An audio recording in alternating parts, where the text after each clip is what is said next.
Hey everyone, welcome to the patch preview for League of Legends. This time we'll be going over some of the changes coming with the Vayne update. We're adding a new mechanic to the game, Tenacity.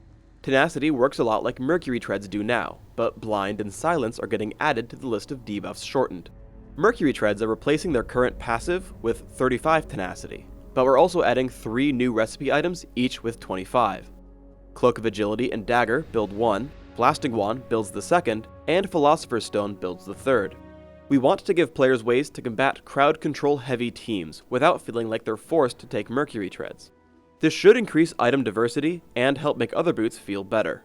Note that Tenacity does not stack, it just takes the single highest value. If you have all 3 of these new items plus Mercury Treads, you'll still just have the 35 Tenacity from Mercury Treads.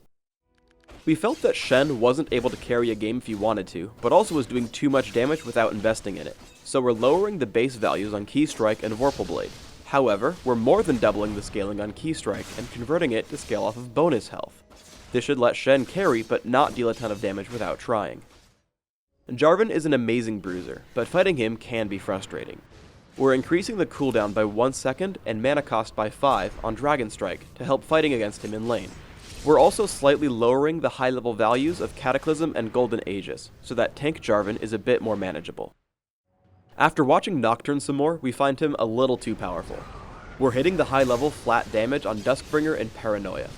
We think that both these abilities are still satisfying even without dealing tons of damage, and we want to incentivize Nocturne to build damage items to deal damage instead of tank items while relying on the base damages on his abilities. Karthus has a lot of gameplay that doesn't allow for any opponent interaction. Either you don't kill him and he deals a ton of damage to you, or you do kill him and he still deals a ton of damage to you. We're lowering the duration of his passive from 8 seconds to 7, and nerfing the AP ratio on his ultimate from 0.7 to 0.6.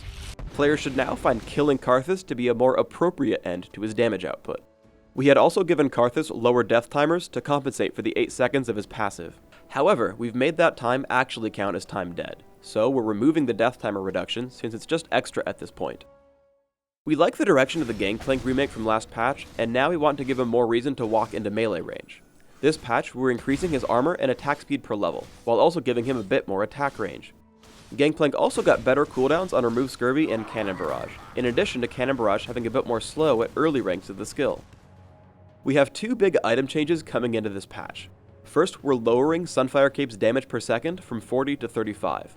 While Sunfire Cape is an interesting item, it's just dealing a bit too much damage without any real gameplay. Second, we're making some changes to Wit's End.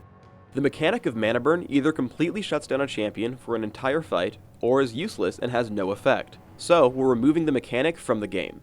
It still deals 42 magic damage per hit, but now instead of removing mana from the target, it places a stacking magic resist buff on you when you attack.